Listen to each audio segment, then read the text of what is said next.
afternoon or good evening po mga kababayan mong sir. This is Jam, the Filipino channel ang inyong pong lingkod. So today is August 16, 2026 at yung muna ay pupunta dito yan sa may Sheridan Towers dito yan sa may Buhayong Bato, Kapitolyo, Pasig, at dadalhin po natin sa may SM Mega Mall Building D, sa may Wakwak Green Hills, Mandaluyong po yan, Jula Vargas. Okay, so magbabalik po tayo mamaya unti po. Napakana po natin sila disclaimer naman po. Ang content po natin ay kalsada at hindi ang passenger. Kaya naman sakasakali man po na may marinig kayo mga pangalan ng lugar, pangalan ng tao, pangalan ng organization sa government o private man yan, ay wala pong kinalaman ng channel na ito at wala pong pinapatungkulan. Lahat po na pinag-uusapan dito ay pawang dito lamang po yan sa loob at wala pong pinapatungkulan sa labas. Babalik po tayo mamaya po.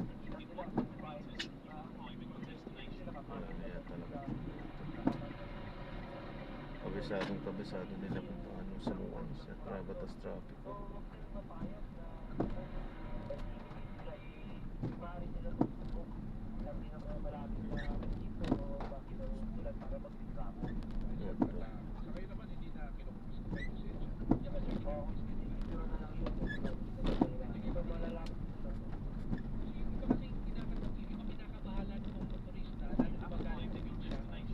Galing pa ako ng Cagayan, tapos dinaan lang po ako dyan sa Divisoria. Diyan lang kami nag-shortcut sa may Lopez Boulevard, pabalik ng NLEX, tapos biglang may gano'n, babalik pa po ba ako? Sasabihin, oo nga sir, medyo mahirap po yun, mag-seminar pa po. Gano'n nga, katulad lang, akala dito, yung sinabi ni Kao lang, na gano'n nga, hindi na kinukuha yung lisensya, pinipicture na lang. So, pwede naman kayo magbayad, online. Mas maganda sana kung alam nyo na may paglabag kayo sa batas trapiko, patikit na lang kayo kaysa naman sa kanila, sa bulsa nila ng mga tibaling member ng enforcer ang napunta yung sinasabing lagay para at least mabawasan nila. Kapansin ko kayong kahinay-hinala, pwede kayong sumigaw, pulis! Luluta pa agad yung mga yan. Sir, yes sir, go ahead.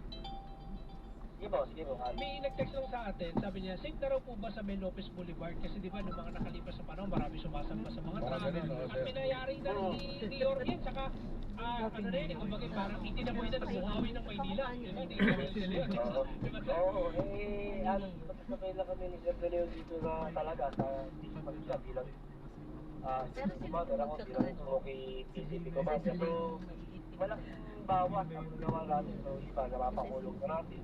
Iba, hindi na so, masasabi ko na proud to say na talagang buwaba ang ating presidente ng Jumper Boys, sa ano. Although na hindi natin may kakailan na meron pa rin pailan-ilan. Pero at least, napakalaking speed sa pagkawala. Talagang dati, sa isang araw, ngayon, sila na lang. Pero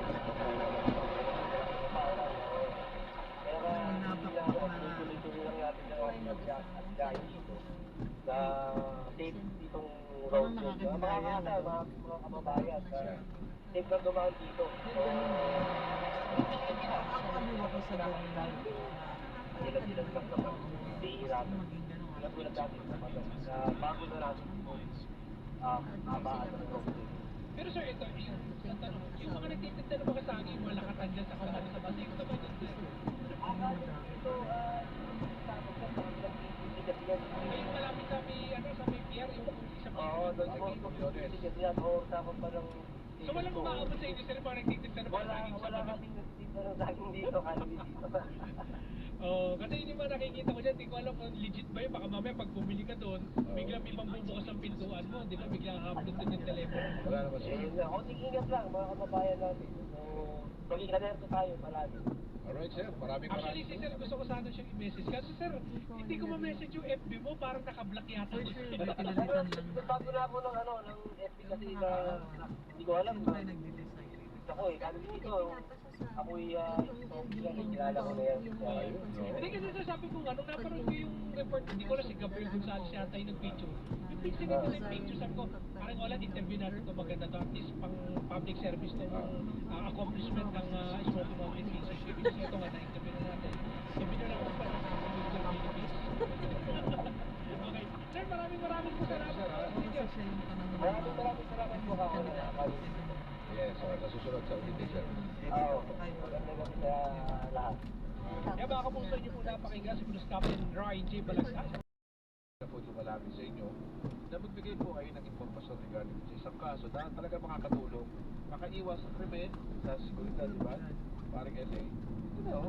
Tatakarin ako sa ibang mga public information office na kanila, hindi sumasagot sa text, makataglaw. Number one Baka dyan, yung dati nilang sa isa na to, yung dati nilang wala kang kwenta-kwenta yung info.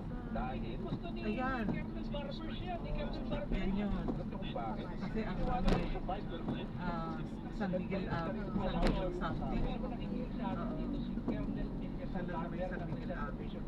Hindi gusto niya, hindi niya gusto niya. Dahil ito, sugin po namin ito yung mga taga-Rizal. Wala na yung si ano, yung Feeling ko madaming